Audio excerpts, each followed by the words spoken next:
Greetings, my fellow from Love Solving Thinkers. This is LL3's newest podcast.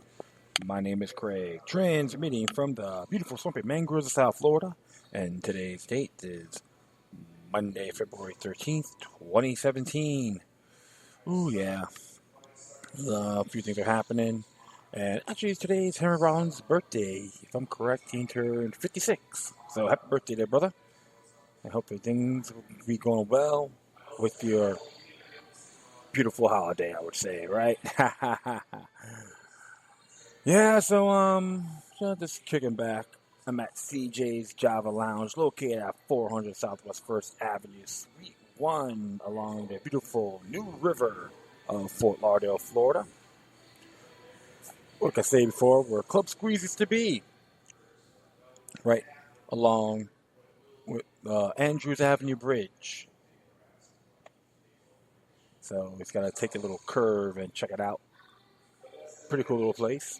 I went to another mom and pop place earlier today, and I'll check that area soon. I think it's called ooh man, I'll forget the name. Smack me later, okay? Yeah, a little bit sleepy, but I'll go. What the hell? Do a show anyway. Yeah, just checking on a few things, and a few articles got my attention, and I'm gonna say, what the hell? Let's do one anyway. All right, and this is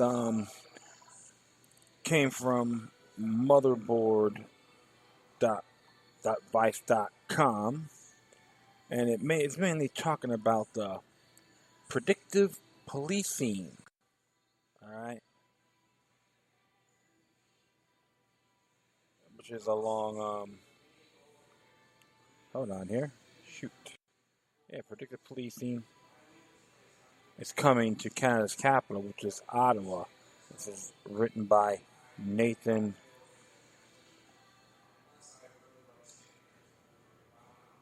Munn.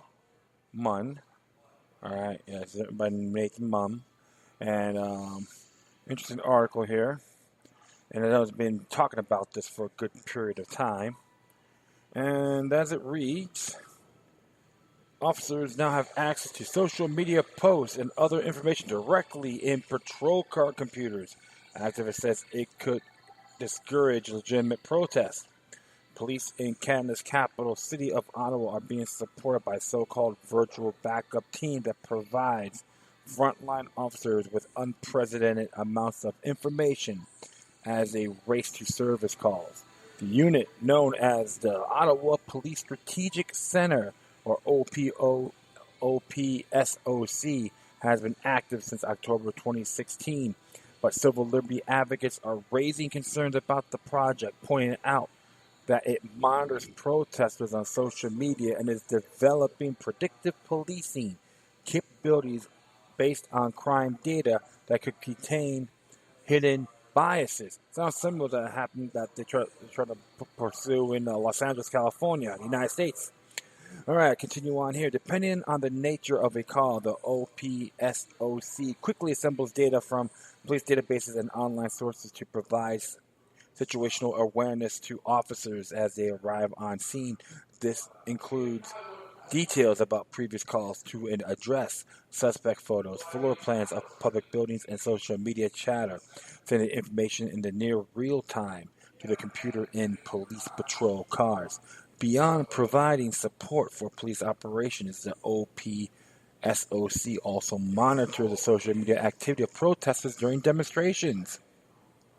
Being involved in political action should not make you a subject of speculative surveillance. Exactly. Can't argue with that. In the context of demonstrations, the OPSOC puts more focus on social media, explained by Ottawa Police Sergeant Paul Andre Tremblay, coordinator of OPSOC, in a phone call with Motherboard. We monitor sentiment about the Ottawa Police, monitor the conversations that are happening there, the surveillance of peaceful protests concerning to civil liberties advocates like Brenda McPhail, Privacy Director of the Canadian Civil Liberties Association, or CCLA. Sorry about that. Being involved in political action should not automatically make you the subject of speculative surveillance, said McPhail in a phone call. We've been talking to activists who've experienced surveillance and they say it makes them think twice about protesting.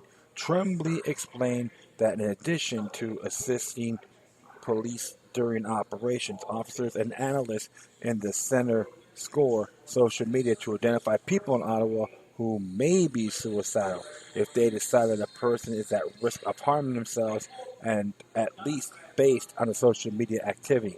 Ottawa police can make an emergency request to a telecom provider to locate the person's phone and find out where the person is. Cell phone information is used 99% of the time when we are looking for a missing person, said Tremblay. He declined to give examples of other situations where his type of information might be used by police. McPhail said the Center social media monitoring raises questions about the role of police online. And there's a couple of articles you can check out too, especially on the Ontario Police Agency's help deploy secret surveillance gear.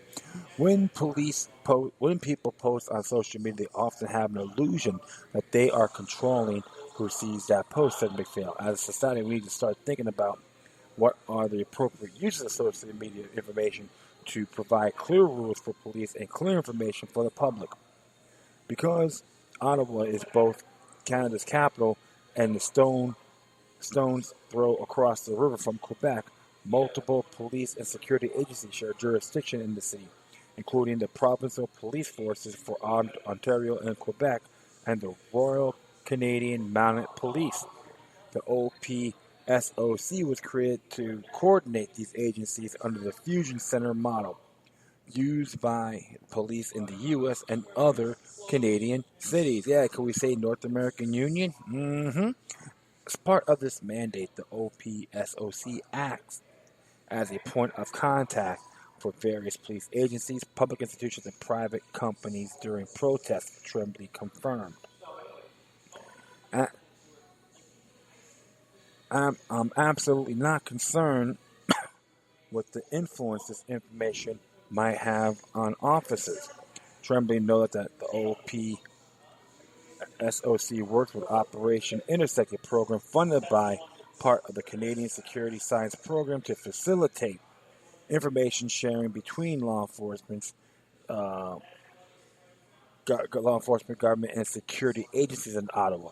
A 2015 presentation about the program suggests that the RCMP, CSIS, and Public Safety Canada, alongside energy companies, universities, and casino, have participated in Intersect. Currently, the OPSOC is developing the capability to provide frontline officers with crime statistics and predictive analytics for neighborhoods they enter to identify high crime areas and trends. I asked Sergeant Tremblay if he's concerned that such information could have an influence on officers' state of mind when responding to calls. I'm absolutely not concerned with the influence this information might have on officers, said Tremblay. If we have a rash of bike thefts, will police be influenced by this information? If they see something walking beside a bicycle, they may be more inclined to stop the person and do verifications, which is one of the most effective ways to fight crime, Tremblay said. But McPhail said this data-driven approach to policing can sometimes unintentionally perpetuate discrimination due to hidden biases in the data center. We know that certain populations tend to be over-policed, said McPhail. If predictive analytics are run on a data set based on decades of policing that may include racial discrimination, areas that suffered in the past will continue to suffer in the future. Sergeant Tremblay was unavailable to answer a follow-up question asking if he has concern that crime data used to inform the OPSOC's predictive modeling could contain hidden biases. During our interview, Tremblay noted that the OPSOC has only existed for a few months and that it will take time for the center to reach its full potential. We're still in the very early stage of OPSOC's operation, he said. We're adding capabilities slowly but surely. Could we say 1984 again in north of the border? Absolutely. And like I said, my friends, everyone said, "Oh well, if Trump wins, I'm going to leave Canada. I'm going to leave the Canada." Welcome to the brave new world. If you're gonna believe you're gonna be safer up there, because the truth of the matter is, my friends, this is happening worldwide. And remember this: every high-tech gadget they're gonna provide and try to shove down our throats and make us feel like they're protecting us has a flaw. Thought criminality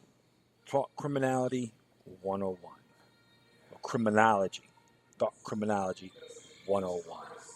Absolutely. And you know me, I am not a big fan of the whole 1984 formation or entity. Totally condemn it with a passion. And of course, I'm going to read you this one here. And this is written actually April 28th, 2016. And this was by ourwindow.ca by Alex Bollingal. And this is here, surveillance state and predictive policing. Welcome to the safety state of tomorrow. Experts expect policing in the future to include data collection online and programs that predict crime. Try to imagine what policing will look like in the future. Microwave heat cannons and sound bazookas dispersing rowdy crowds. Robocops patrolling the streets while whirling drones keep watch from the sky. Or maybe we'll arrive at a world where all crimes is wiped away. Where people peacefully coexist in sleeper pods while life is played out through virtual reality helmets. Maybe. The more realistic picture, according to police technology experts, is that surveillance and the collection and analysis of information will play a central role in solving and preventing crime. The public safety regime of tomorrow, in other words, is all about data. This is the future of policing, says Christopher Schneider, an associate professor of sociology at Brandon University in Manitoba. Cops in the coming decades will gather information online, interact with the public through social media, and even use data gleaned from the internet and past crimes to predict and prevent future law breaking, Schneider says. This is already happening to varying degrees in American cities and places such as Vancouver and Toronto, where police use a program to comb through Twitter to gather evidence for a recent online harassment trial. Policing is an apparatus that's going to be much more mediated and is going to be much more community oriented than it currently is. Through the internet, through social media, Schneider says this is going to expand the gaze, as it were, toward crime and deviance. Ryan Prox, a constable with the Vancouver Police Department, is one of the preeminent experts in emerging field of predictive policing. Prox prefers to call it a crime forecasting, in which police forces use complex computer programs that churn through mountains of data and try to predict when and where the future crimes will occur. This has yet to catch on the full force in Canada, but police in cities such as Los Angeles and Miami have signed on to predict a program designed by companies such as Predictive. Prox explains. Predictive uses 3 data points: time, place, and type of crime to draw up boundaries in which crimes are most likely to occur. Then local police patrols these areas in the hopes of catching the bad guys. Prox cautions, however, that little independent scientific research has been done on these programs in the U.S. and suggests they may not be as accurate as their makers claim. So it's a flaw. He's correct on that. That is why he's spearheading the 6-month predictive policing pilot project in Vancouver, which began February 1st, that uses intricate software program that has been designed by a team of mathematicians and geophysical engineers. The program sifts through crime data as far back as March 2001 including the time, place, and nature of an offense, Proc says, but also considers 60 non-crime factors such as neighborhood income area, traffic density, locations of illicit graffiti, and even wind speed to forecast the probability of a future crime being committed in the coming hours within a 100-meter radius of a given location. Plainclothes cops will be dispatched to monitor these areas with uniform officers on standby to make an arrest in the event that a crime is witnessed, Prox says.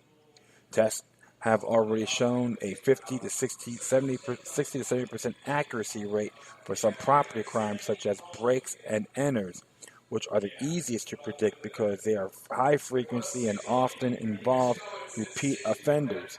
Proc says the more they use the program, the more data they have, and the more accurate they hope it can become. It sounds really sci-fi goofy, he laughed, but they basically call it an artificial learning neural network. That's the mathematical model.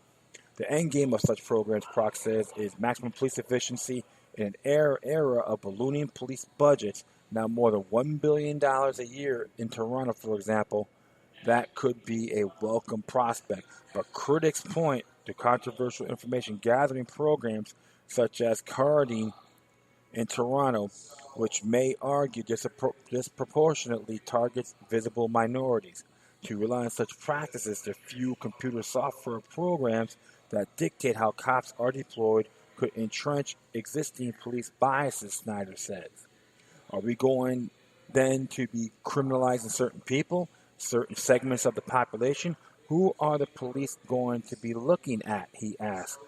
Prox acknowledges this is a legitimate concern, but says the Vancouver police program only considers data from crime reports and other objective factors. It's public generated rather than fueled by the cops themselves.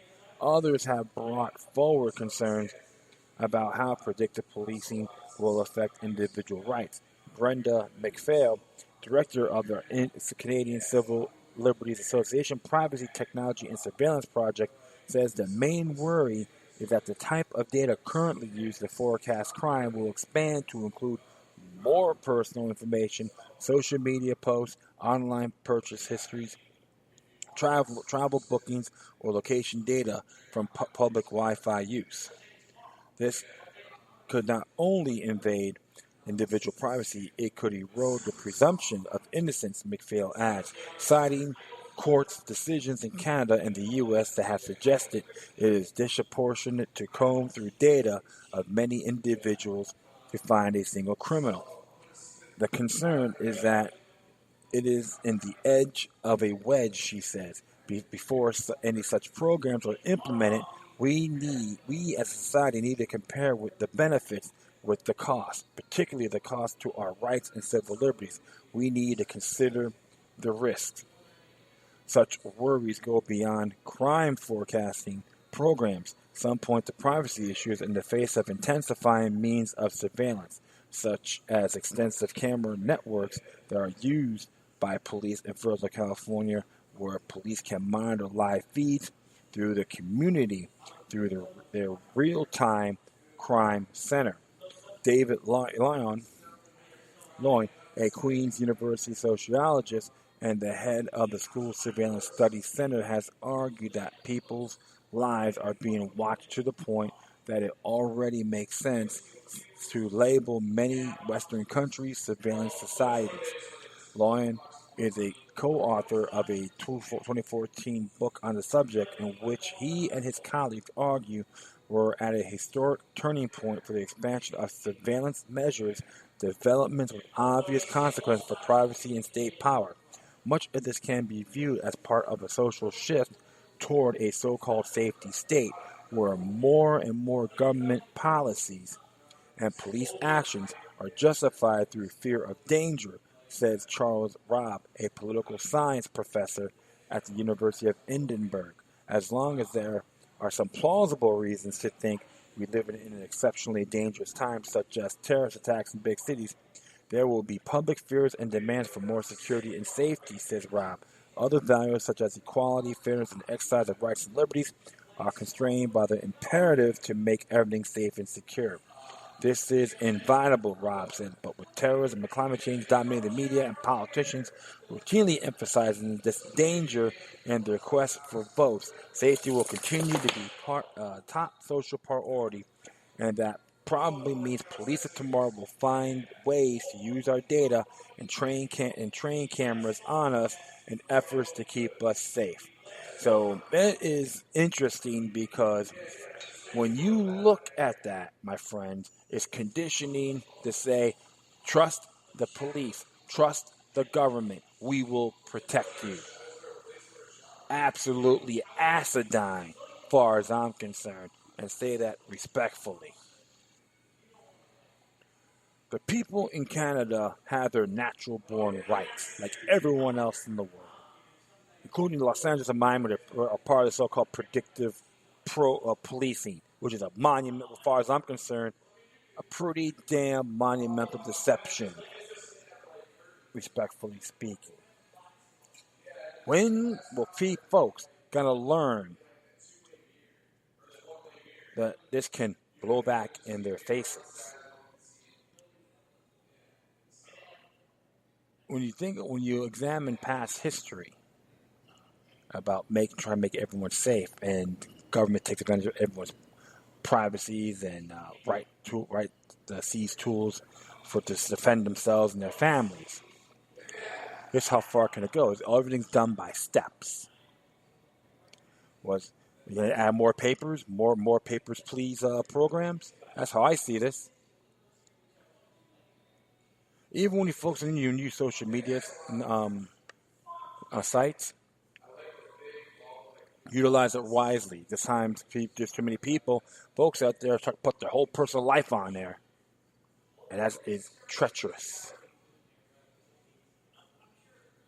A lot of them probably know who I am, but I'm not gonna talk about who I see, who I blow, or who I lay. All right, just think about that. All right. I recommend everyone out there, including my brothers and sisters up in Canada, to pay attention thoroughly. Miss McPhail, right? Always forget the names, and that's not that good, my friends. And I do apologize for that. Yeah, McPhail, pay attention, please, to my brothers and sisters up there. One day, if you don't, you regret that you have it. Okay, this one here is interesting. Came from the anti-media. It came out yesterday. Actually, originally came out from Zero Hedge. It says here, U.S. Special Forces deployed 70% of the world in 2016. As it reads here, U.S. Special Operations Command launched a raid in Yemen's Beida province on January 29th, targeting Qasem al-Rimi, the leader of al-Qaeda in the Arabian Peninsula. The first high-profile Special Forces operations of Trump's presidency, the raid resulted in the death of at least 14 al-Qaeda fighters, 20 civilians, and Navy SEAL William Ryan Owens. 3 other Americans were reportedly wounded, and an Osprey tilt rotor aircraft was destroyed by U.S. forces after it was heavily damaged in a forced landing. Over the past few days, it has emerged that al-Rimi survived the raid. He has subsequently released an audio message taunting Donald Trump. As the burning platforms, Jim Quinn notes, special forces operations like the one in Yemen are nothing new.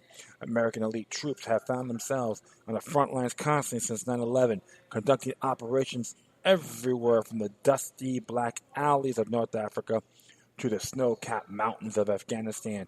Even though they have made headlines for high-profile operations like the prison break in Hawazah in Iraq, or the raid on bin Laden's Abbottabad compound in Afghanistan. The vast majority of Special Forces missions across the world involve training friendly soldiers to fight, mainly so Americans don't have to. And it tells you the areas they deploy: Special Forces, Canada, Greenland, Iceland, wow, man, that even a lot of places like north of the Nordics, and of course the Nordic region, most of Europe, India. Read if you look at this, man, you'll flip. Even areas in South America, Central America, of course, Guantanamo Bay, Oceania, the Philippines. You'll find more statistics on statistics. Let's see what they have to say here. Let's find out what they have to say here. Wow, that is so much. By Tyler Druden, by the way. And it tells you, you know what, I'll look at that later. I'm not really going to be too keen. Now we'll continue on. Even all the U.S. elite troops typically only appear in the media when an event of particular relevance, such as capture the murder of Osama bin Laden in 2011, this does not mean that they are not active. As the infographic above shows, elaborated by Statista, these forces were presented in 138 states last year, or 70%, or 138 nations of the world's countries, according to official Special Operations Command data published by Tom Dispatch. 55.29% of deployments were in the Middle East, 35% decrease since 2006. In Africa, the deployments of elite U.S. forces skyrocketed 1,600% during the same time frame. When the United States will stop being an empire? That's the question, my friends. Bring all our troops home, for goodness sakes. But got a bunch of neocons, regardless of Democrat Republican, want them to go out. They got investments in the military-industrial complex and natural resources as well. It's no more than an all-out shame what they're using, or they're treating, how they treat their brothers and sisters in the armed forces. I hear a bunch of yapping, babbling, and they're worried more about their damn who was on the Grammy Awards than talking about this. Garbage. Pure garbage. You folks out there better see the bigger damn picture. Bring all our troops home now.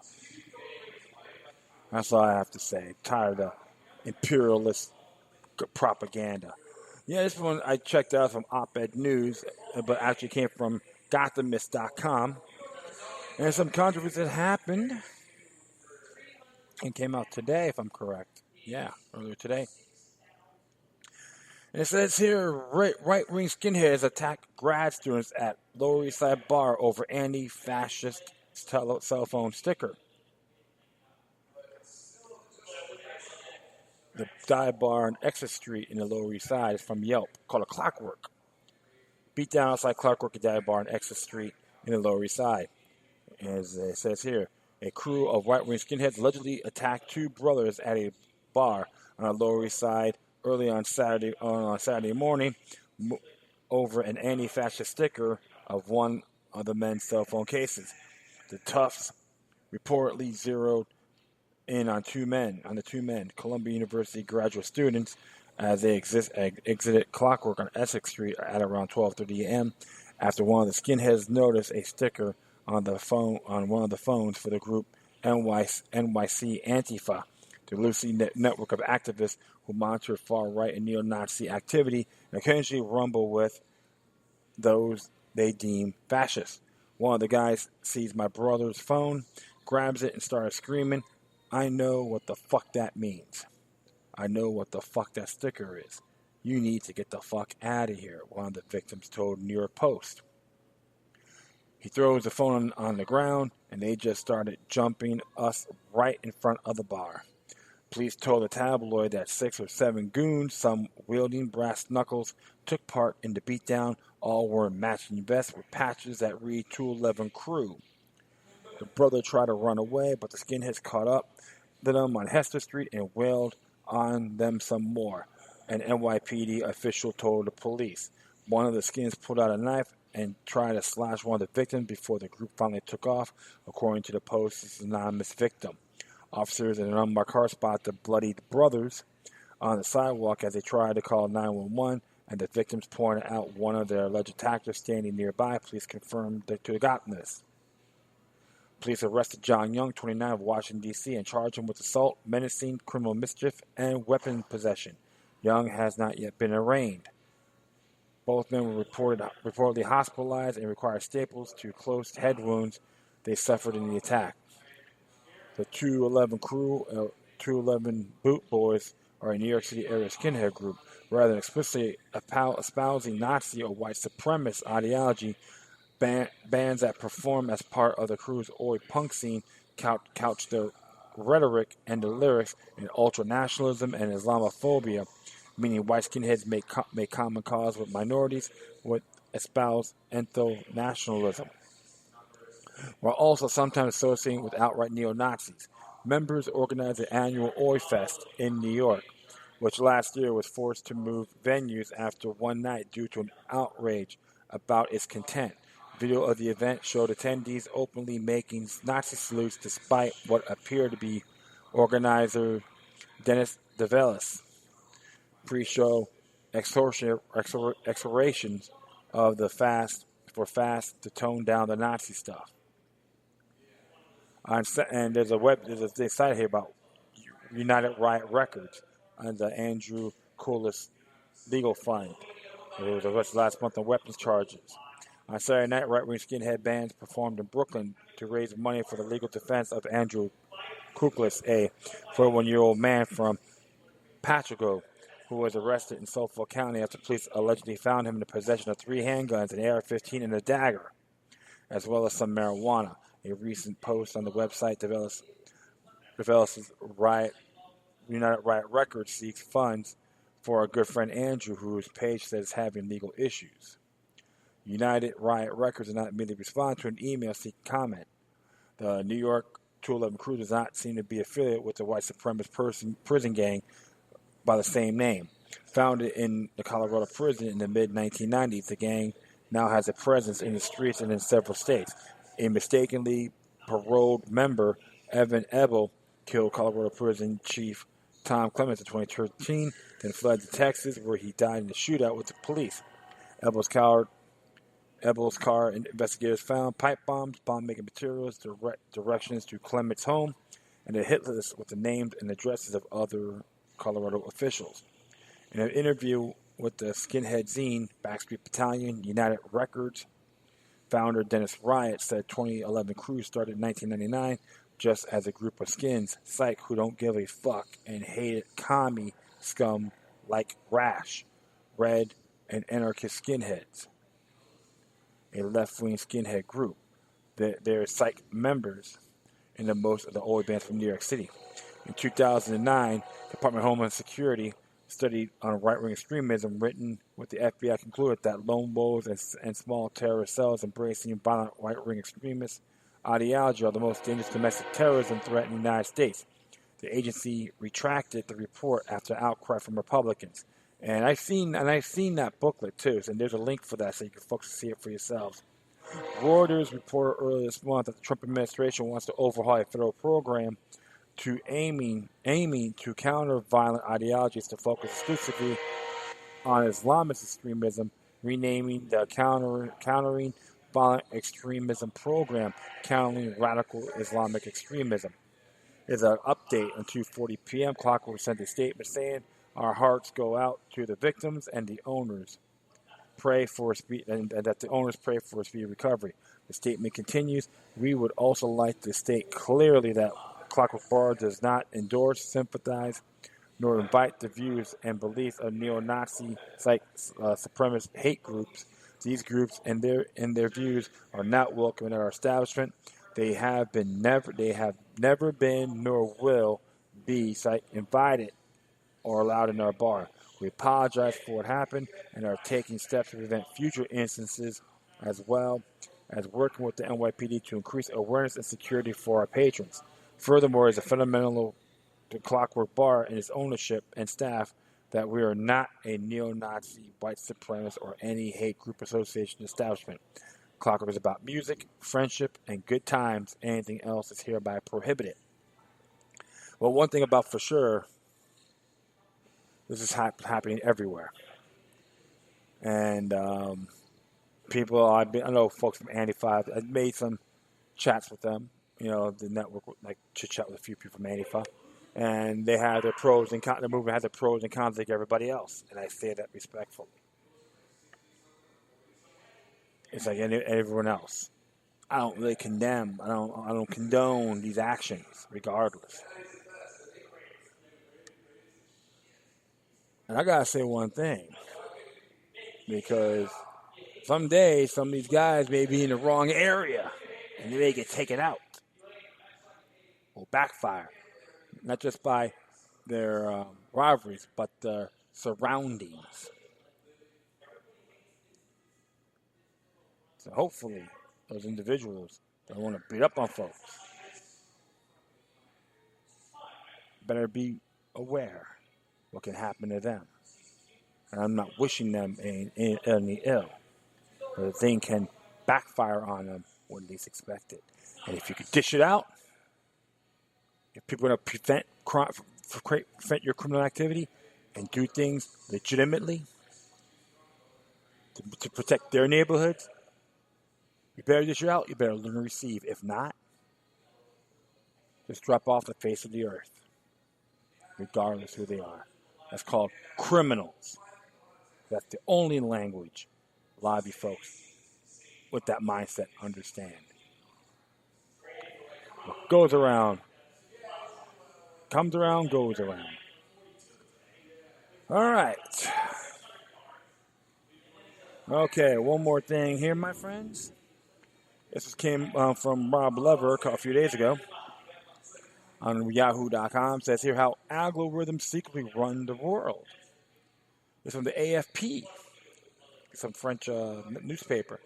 When you browse online for a new pair of shoes, pick a movie to stream on Netflix, or apply for a car loan, an algorithm likely has its word to say on the outcome. The complex mathematical formulas are playing a growing role in all walks of life, from detecting skin cancers to suggesting new Facebook friends, deciding who gets the job, how police resources are deployed, who gets insurance at what cost, or who is on a no-fly list. Algorithms are being used experimentally to write news articles from raw data, while Donald Trump's presidential campaign was helped by behavioral marketers who use algorithms to locate the highest concentration of persuadable voters. But while such automated tools can inject measures of objectivity into its wild, subjective decisions, fears are rising over the lack of transparency algorithms can entail, with pressures growing to apply standards of ethics or accountability. Data scientist Cathy O'Neil cautions about blindly trusting formulas to determine our fair outcome. Algorithms are not inherently fair because the person who builds the model defines success, she said, amplifying disadvantages. O'Neil argues while some algorithms may be helpful, others can be nefarious. In her 2016 book, Weapons of Math Destruction, she cites some troubling examples in the United States. Public schools in Washington, D.C. in 2010 fired more than 200 teachers, including several well-respected instructors, based on scores of algorithm formula which evaluated performance. A man diagnosed with bipolar disorder was rejected for employment at 7 major retailers after a third-party personality test deemed him a high risk based on his algorithmic classification. Many jurisdictions are using predictive policing to shift resources to likely hotspots. O'Neil says that depending on how data is fed into the system, this could lead to discovery of more minor crimes and a feedback loop, which stigmatizes poor communities. Some courts rely on computer-ranked formulas to determine jail sentences and parole, which may discriminate against minorities by taking into account risk factors such as their neighborhoods and friends or family links to crime. In the world of finance, brokers scrape data from online and other sources, a new way to make decisions on credit or insurance. This too often amplifies prejudice against the disadvantaged, O'Neill argues. Her findings were echoed in the White House report last year, warning that algorithmic systems are not infallible. They rely on the imperfect inputs, logic, probability, and people who design them. The report noted that data systems can ideally help weed out human bias, but warned against algorithms systematically disadvantaging certain groups. Digital crumbs. Zainab Tafeki, a University of North Carolina professor who studies technology and society, said automated decisions are often based on data collected about people, sometimes without their knowledge. These computational systems can infer all sorts of things about you, from your digital crumbs, Tufekci said in a recent TED lecture. They can infer your sexual orientation, your personality traits, your political learnings. They have a predictive power with high levels of accuracy. Such insights may be useful in certain contexts, such as helping medical professionals diagnose postpartum depression, but unfair in others, she said. Part of the problem, she said, stemmed from asking computers to answer questions that have no signal right answer. They are subjective, open-ended, and value-laden questions, asking who should the company hire, which update from which friend should you be shown, which convict is more likely to reoffend. The EU model. Interesting. The Frank Palasko, a University of Maryland law professor and author of the Black Box Society, the secret algorithm that control money and information, shares the same concerns. He suggests one way to remedy unfair effects may be to reinforce existing laws of consumer protection and deceptive practices. Pasquale points at the European Union's data protection program set from next year to create a right of explanation when consumers are impacted by an algorithmic decision as a model that could be expanded. This would either force transparency or it will stop algorithms from being used in certain contexts, he said. Adelina Long, a policy analyst at the Center for Democracy and Technology, said the EU plan sounds good, but is really burdensome and risks proving unworkable in practice. She believes education discussion may be more important than enforcement in developing fair algorithms. Lang said her organization worked with Facebook, for example, to modify a much criticized format that allowed advertisers to use ethnic affinity in their targeting. Scapegoat. Others, meanwhile, caution that algorithms should not be made a scapegoat for societal ills. People get angry and they're looking for something to blame, said Daniel Castro, vice president at the Information Technology Innovation Foundation. We are concerned about bias, accountability, and ethical decisions, but those exist whether you're using algorithms or not. And there's a related video on there that's explaining it like under 2 minutes. Yeah, so, hey, like I said, my friends, try not to jump in all those advertising hooplas and all that good stuff. Use the internet responsibly. Because remember, you get sucked into these surveys and crap like that. As far as I'm concerned, it's none of their damn business what I see, who I shop, and all that. And one thing for sure, always got to be methodical, strategic. Have that Sun Tzu mindset when you look at material like that. And trust me, you'd be better off, or not use it at all. Okay. All right. Well, that's all for now, my friends. I'd like to thank everyone for listening. Plus, feel free to download and share us throughout your social media networks. If you have any questions, comments, or you got something interesting to share with me that I may like, whatever you do, please deliver your correspondences with decorum. You can hit me on Facebook, Twitter, Google+, Spreaker, iHeartRadio. Tumblr, YouTube, Freedoms Network, Scene.life, or Minds.com. Furthermore, you can email me at LokiLuck3, which is Loki Luck and the number 3 all together at gmail.com. Alright, I gotta hit the sack. Gotta make a living tomorrow, so gotta get up early.